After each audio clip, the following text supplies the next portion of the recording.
G'day, Michael Josem, live from the other side of the world. Hello, Jed. Good to be here with you. You media star, you. So, is the technology going to work? You must be, is it 20,000 Let's miles hope so. away? It's a long way. So I'm here in Melbourne, in Australia, on the other side of the world, and I'm honoured to be able to speak to you, Jed, for being the local media celebrity of the week with a whole series of articles on manxradio.com, courtesy of an interview with you. So tell us a story there. What happened, Jed? It's a peculiar one, really. Phil Gorn asked me to take part in a show which was a review of 2024 about the political scene in Tynwald, because I do listen to what happens in the chamber on Tuesdays. It's entertaining and interesting at the same time. And he Sounds asked me like to talking co to me, but you do you, mate. Well, it's no, it's enlightening. You get to see the inner characters who represent us. But yeah, Phil, good chap, and we had a chat, and the show features Ray Harmer and Alistair Ramsey, and then for some reason, just sound bites, if you like it, were made into news stories solely. So it's a little bit difficult to try and get the right context. When something is in a discussion and it's been lifted out and made into a headline. So, and I was like, thank you to for Manx Radio for the effort that they put in, and maybe they've got plans for me in the future. I don't know what's going on behind the scenes, Michael. I don't know. So I saw in one article that you were quoted as the Labor Party being wary of Donald Trump's return or something. So first of all, are you a member of the Labor Party and are you a representative of them, or what's the story there? I've been a member of the Manx Labour Party for over 6 years now, and Yeah. I've seen the Cretney era, and now we've got Sarah and Joni actually in Tynwald, and we've got a few councillors around and about. One of them is Devon Watson, who you will know well, and Peter Mhm. Washington on the Douglas Council, and I think there was some influence up in Onken too. So yeah, I think being part of the party, has strength, and it's an interesting position to be. Yeah, it sounds to me like you're talking there about a transition from David Cretney and the times of Peter Carron and those people, and it sounds to me like you've got the cream of the working class being replaced by the dregs of the middle class Now, with I this think new. you're being a little bit cruel there. The actual substance of the party is good, and it forms really as an opposition to the current stance of the Manx government in many ways. Which we need that platform. We need that voice there, and you need a mandate that people can refer to. Now, it's not been perfect all along. With our House of Keys members, you know, taking parts in votes, say, for instance, in the budget, which collectively means a tax rise, without Okay, really so I saying don't really anything. want to get into the yeah. So let's not get into too much of the details of the Labor Party and so on here today. But you said some things about Donald Trump, and so you like so. What did you say there? Okay, I just said that the Isle of Man needs to be looking over its shoulder, really, at maybe change in regulations about tax. The movement of money around the world. I think that's a fair comment to make. But also, straight off the press last night, Trump, he's talking about wind farms and how unreliable they are and costly, and maybe there's some sort of myth behind the whole concept of wind farms and their use and their efficiency. So that is relevant to the Isle of Man at the moment. Yeah, fair enough. Well, and I guess the background there for our listeners is that Orsted is in Orsted. the process of building Orsted, Orsted, are in the process of building or proposing to build a wind farm basically between the Isle of Man and England. And so they previously had a number of wind farms that were planned for production off the east coast of America. But due to significant financial troubles, this company, which is substantially owned by the Danish government, has cancelled a number of their projects across the Americas because of that financial issue, especially because in a time of very low interest rates. They were able to borrow money very cheaply, invest it in building stuff, and then earn money in the future. Whereas in a time of higher interest rates, such investments need higher returns. And so I think that'll be very challenging for them to build those wind farms economically. But if they can do it, good luck to them. Well, we've The got other half of that, of course, is the issue that the wind does not blow all the time, and so unfortunately, electricity is a very transient thing, and that it needs to be used at the same time as it is created. And so, this idea of how we are going to store excess electricity is going to be very difficult for the Isle of Man, because the credible options are things such as building giant dams. So basically, when the electricity is flowing, when the wind is blowing, you use that to pump water uphill, and then you can essentially use a giant dam as a battery to bring it back down. And I can't imagine how the environmentalists are going to react to their own proposals to build giant dams in the Isle of Man.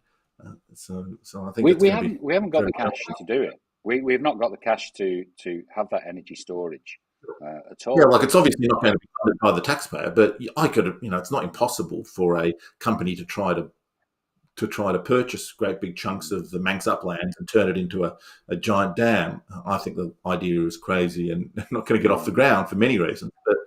But that's the antidote. And I guess the alternative is, if you don't have that sort of energy, if you don't have that form of energy storage, then you do need things such as gas turbines, so gas-powered turbines that'll go up and down when the wind is not blowing. Because obviously you need electricity 24 hours a day, 7 days a week. Otherwise, we'll not be able to do modern life. So, well, you look at Ed Miliband, and they've really put everything on red regarding wind power. And I mean, our situation is, yes, we've got the wind farm out to sea, and yes, it will provide power and so forth. But yes, we do have those windless days where they're static. We know those beautiful days where you look out and you can see those blades, which I think they're about 100 meters in diameter. These things are massive. But if you pick up on the Trump rhetoric, that's interesting. But also, I'm fascinated about Eriestane and the proposed site as the wind farm there. And you might know, well, no, you won't, because you don't listen to the man in line, do you? So no, it's very interesting at the moment. But there's a big interest in the leucistic hen harrier that's been spotted up in Derby. So this is the white kind of hen harrier. It's not an albino because it's got the regular coloured eyes, but these are super rare.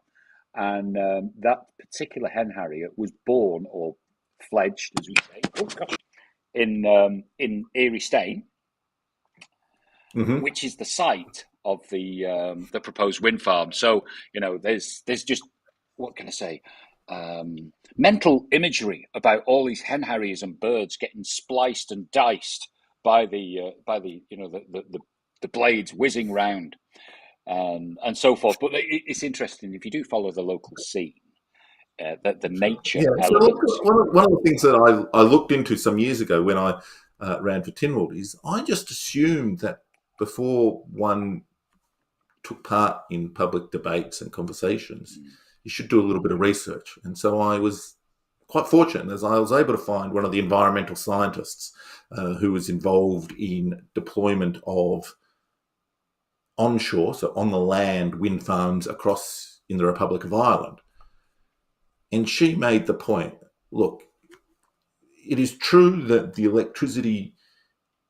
that the cost theoretically of putting wind farms on the land is cheaper than putting them out to sea, because it's easier to maintain and all that sort of stuff. However, that is completely destroyed by the fact that you've got to do all this environmental processes and consultation and so on, that it makes all of the onshore wind farm and wind generation incredibly unviable. It's just so hard to build anything on land in these isles anymore that you'd have to be a madman to want to build this stuff on the land when it's so much easier to build it offshore. Sure, you get less. Some of the unit economics are different, and obviously you need a much larger wind farm, therefore, to make it worthwhile. You wouldn't build one turbine offshore. You'd build hundreds or dozens or whatever the right Mm. magnitude is. And so it is, I think it is sad, and it is funny that we have all this fighting and all this energy for, the bird that I've never heard of before in my life. And there are such passionate arguments on both sides, when really, just put it out on the water, no one sees it, no one minds, and Yeah. we can get on with the business of actually having the energy there. Well, with the water option is that there's hundreds of turbines out there anyway, so they've got the infrastructure for servicing the wind turbines right alongside, and it is a good employment. It means business to the island. These service crews stay on the island, they use hotels and so forth. But can you really trust our, what can I say, people in charge, our project deliverers, to create a site that is usable, safe, workable, economic, when you look at our history with capital projects, in the last decade? Yeah, I think that's a good question. And in terms of the people looking after our government, you might be aware, Jed, is that the Legislative Council is currently open for applications, for nominations. And so basically, in the Isle of Man's Tynwald, there's two houses. There's a Legislative Council, the House of Keys. The House of Keys is elected by the public. The Legislative Council is appointed by the House of Keys. And they are open for nominations at the moment. But Jed, for you as a citizen voter, for me as a resident, a voter, a citizen, all that sort of business, do any of us know who any of the candidates are? No, because the Isle of Man Tynwald has decided this is going to be an internal process so far. And so the last date for applications is coming up very soon, and yet the Speaker of the House of Keys has determined that the names of the people at this stage who are nominating will not be revealed to the public. What do you think of that? I think it sounds quite sinister, and if it goes against the general practice in previous elections, that there is something to be very suspicious of. But it really is, it the last throw of the dice by the establishment to install a collective who are going to vote alongside the government, because those Comyn votes now, because there's been so much upset upheaval in the chamber, are going to be valued and important to support Alf Cannon's dream, should we say? Sure. And so the process from here is that these nominations will be received in secret. At some stage in the future, the members of the House of Keys will choose which candidates they are willing to nominate, and only at that stage will their names be revealed to the public. And my view is very simple, is that if you want to be considered at any stage to have the power to spend the money of taxpayers, or to make laws that ultimately have the power of being able to put humans in cages, then this should be an incredibly transparent process. And your name, you should be very well, clearly publicly identified. Now, I understand that the reasoning given for keeping it a secret is that the losers might be embarrassed. And frankly, if you're wanting to have such high power and the power to make laws over other humans, then this is an adult activity. And as an adult and a professional candidate, as someone who is taken seriously, you should be willing to have your name identified and your past records scrutinised by the public at this stage and at every other stage. Well, the past election processes did have video interviews of the panel process, so you can find those online, and they are interesting, and you can see the candidates who had a crack. But remember this: this isn't an ordinary election. This is where we have people who are put in place of serious power, and it's kind of shaped and moulded. And I always remember Michael Moyle, who was the former deputy high bailiff, and he somehow appeared on the sheet, as a candidate, and he was one of the most intelligent individuals I've ever come across, an absolute genius, but a real maverick, and he could tie you up in knots. And I often thought, wow, the examining technique he would have, because that's what it's about. It's about creating legislation, isn't it? Really, that's the fundamental role. And I thought, gosh, he could tear anyone to bits, and he didn't get elected. And I often thought it was fear. He would be way above the intellectual property of the people around him. Indeed, and that's why it's a bit unfortunate that this is not an election of the public, but rather an appointment by the politicians. So it's that And so block then I vote, get, isn't it? It's the block vote. It's the block vote. yeah, So for me, are they looking at securing the block vote, which often, you have some opposition, and it could be like 6 or 12 MH. Well, no, say up to, 6, 7, 8 MHKs. But this block vote, if they can capture that by, let's see, shall we kind of initiate someone who's a member of the Manx establishment, okay? Someone whose DNA, it could be there through the civil service, that kind of background. It could be some link to the judiciary. It could be some link to, and I hate to say it, with a military style influence, okay, which is, these true blue type people who aren't going to, what should we say, rock the boat.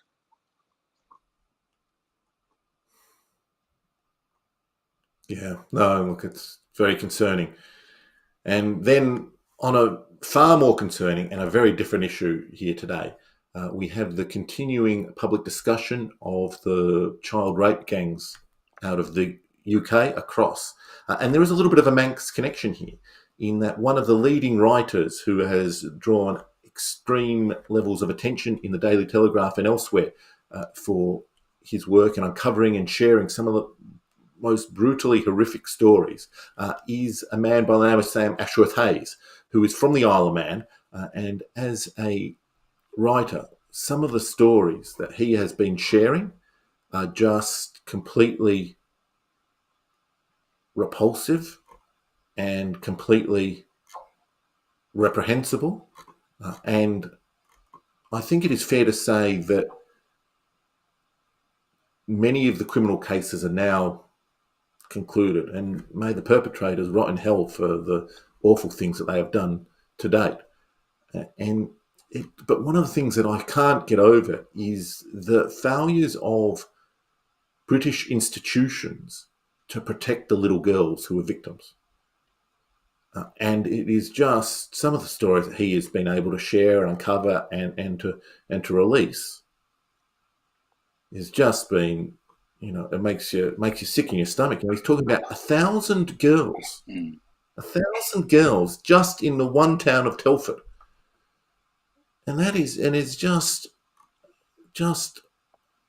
it is just repulsive just to read some of these stories that need to be read for and to be considered. And so, like there are so many statistics here. Like 1,000 girls in one little town is, I think we risk it becoming just statistics. And so these individual stories are just so important to share. And, one of them, for example, just to take, back one of them. Listen to this for a story.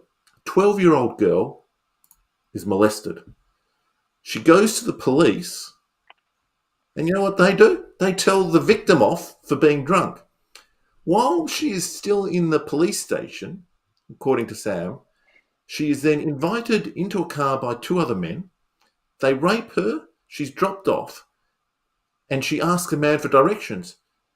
This then next person, the third, invites her into his house, and rapes her again. She's then picked up by another man, which I think is the fourth incident now here, who takes her to an address where five men rape her. And the police, according to this report, don't bother investigating the first two sets of crimes. Two of them, offenders H and G. By the way, when you're getting to such a crime where you're getting to letters H and G and H in the alphabet, my God, what a horror. And it is that, of course, the people who did the rapes are the people who are responsible for doing the rapes should be given the harshest possible sentences in this life and the next. But the institutions that failed to take action, this is just awful. And that is what I think there's an increasing why there's an increasing demand for some sort of inquiry from the British government to find those institutions which were complicit or those institutions which failed to take action and to hold them to account. Because this is just some of these stories is just, I it think, makes you sick. and this goes right across towns and cities in the UK, and you've got to wonder what kind of social framework has been looking after society in this period, so that the police are unable to um, detect and investigate. Social services are maybe too stretched to identify these problems coming along, and really, if we got the legislation to actually back it up and give the authorities, power to really, get into this. But Well, we you do. look, We have to, like, raping children is illegal, and we certainly have the authority to investigate child rape. 2000 and in the early 2000s, like, this is not in the 1850s. This is 20 years ago. I appreciate that, but is this about the control of young people being allowed to wander the streets, kind of thing? If they're vulnerable, because obviously they are vulnerable, and what mechanisms would there be to identify, these people that are at risk? Because there's no doubt about it. 14 years of conservative rule, that there hasn't been money diverted to, social services, social welfare, the police, and of course the other big one is the courts, isn't it? Is that the Well, they never got to the court. slowness? Right? So Yeah. this is an incident that, and I'll read you a story here. And so this is a story from the early 2000s, whereas a girl like Julie, who was 16 years old, so nominally an adult at first glance. However, she had been, and I'm reading from a book that's been published about these abuses. Girls like Julie, who was 16 years old, but had been assessed as functioning at the mental age of 4 and was living with a foster carer. So she is a woman who has some sort of mental incapacity and functioning at the mental age of 4. And so at the bus station, she met her abusers and was taken to a flat where she was abused and so on. And South Yorkshire Police, and this is a quote attributed by Anita Mackenzie, who is an inspector with the South Yorkshire Police. Mm. She said that her birth certificate puts her at 16, Jane, so she can consent. And now let me describe the abuse that this happened to this young girl with a mental age of 4. Her foster carer would describe her as turning up home, dripping sperm from every orifice and needing to bathe her and tend to her wounds. Like, my God, this is just, It's it is unconscionable. abhorrent. It's barbaric, Yeah. and I do recall. I forget the name, but when this, what can I say? These crimes were, I wouldn't say exposed, but brought to the forefront. It was two ladies in the northwest of England. I can't remember the name of the town. It could be like Rochdale or Rotherham Yeah, or I'm not something sure. like that. Yeah, and there's a female detective and there's a social worker, and I think I need to dig that out again and listen to it, because they really, brought this to the forefront. So this, And what I've just read from there, that's the book of the social worker, where okay, she took the child to the police and the police said, go away. Like, that's just awful. And the only analogy that I'm aware of in the Western world in modern times is a series of incidents in Australia in the early 2000s, whereby in a number of Aboriginal communities in Australia where and I'll be very careful about the words that I use here, mm, where Western law does not function in the way that we normally would expect it to, where there were little girls who were sexually abused and in just the most vile and horrific ways. And there was a report published by the federal government in 2007, by the Australian federal government in 2007, about protecting the little children. And that is the only other situation where I've read such horrific reports. In those instances, the then Howard government was just positively outraged. They literally sent the army into some of these communities And the army is not there for policing. The army is there for invading. And they had to send the army into some of these remote Aboriginal communities to re-establish law and to hold the perpetrators to account, because the stories of little boys and little girls are 4, 5, 6 years old needing vaginal reconstructions because they've been raped so many times is just horror after horror after horror in remote outback Australia. And it is apparently analogous but different crimes seem to have happened across metropolitan England. And it is just It's such you'd think it's it is inconceivable, a but mark of shame on our community that these things were allowed to happen. And just the lack link of in accountability for the institutions as well. just link into the MLC position here, the election, and remember we've got Kerry Sharp here on the Isle of Man, and she was integral in the investigation into abuse at a children's home. And I think she's actually writing a book about that. So I must, have a quick referral to that, just to remind myself, that the Isle of Man isn't, what can I say, absent, from these awful problems and happenings. Sure. Yeah. Well. So on a lighter note, Michael, before we just finish off, Now, you are on the other side of the planet. It's a little bit chilly here. Not a great deal happening. The roads will be icy today, and traffic will come to a standstill and so forth. And there's been a few accidents and crashes recently. We'll talk about that another time. That is troubling me.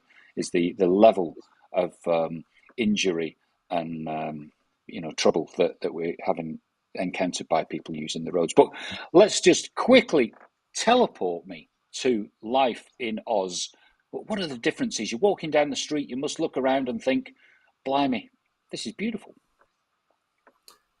In many respects, yes. And so it's a very warm day here today. It's almost 30 degrees. Immediately before getting on the camera here with you, I had a quick shower, a cold shower to cool me down. And I think I've got water still on some of my shirt here. And the weather is glorious. And I guess a few things really spring to mind. Is that in Australia, and I'm chatting with my family and other folks, there is a significant amount of concern over the amount of development of housing and construction. And so in my parents' street, which, nice little side street in suburban Melbourne, the volume of traffic that is now in this little side street, because a lot of houses, what used to be one house is now an apartment block of 4 or 6 or 8. And so there's a few things that flow from that. First of all, although people look, I don't really want the development around my house and so on. But they recognise that if you're going to have, in Australia, there's a lot of migrants coming in. So you've got to build houses to satisfy the demand of people who want them. Whereas one of the things I notice in contrast with the UK and the Isle of Man is that people in the UK and the Isle of Man do not know that we live in high migration countries.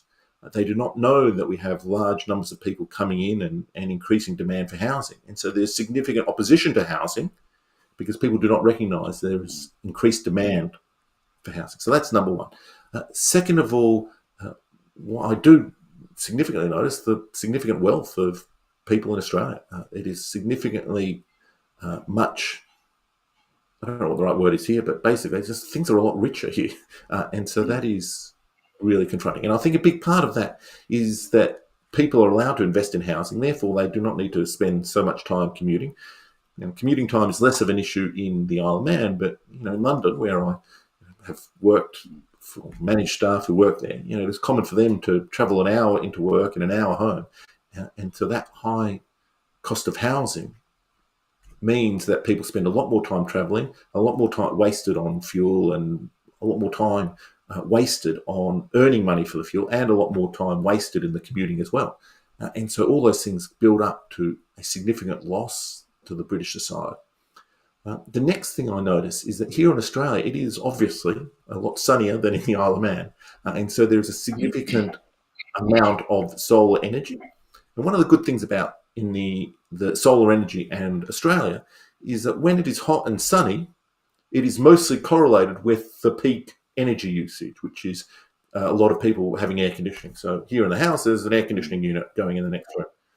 And so there is a correlation because the sun is shining and the electricity is being generated when the electricity is being used, it works pretty Yeah. well. Yeah. Whereas in the Isle of Man, the peak energy usage is for heating. And so therefore, solar energy isn't not going to be very useful for heating in the middle of winter when it is cold and dark and so on. And so sort of like that first thing we were talking about today is that alignment between electricity use and electricity generation is a lot easier. And so I think that for the Isle of Man, we've got to look at other things because obviously solar energy will not help with heating, right? So that doesn't make sense. And so that is, I guess, the third key thing I noticed. Well, we can do a special, I think, on energy on the Isle of Man because we haven't even explored the potential of gas extraction from just close to our shores. So we'll come back to that one. But I'll just round it off now. We're up to half an hour of chat. Hope you enjoyed that, Michael. I did, and it's great to hear your views as ever. And we've reached across the globe. Is it a first for the Isle of Man? I don't know. I don't think so, mate. No. Okay, well maybe this year. Okay, right. We'll wrap it up. Thank you very much.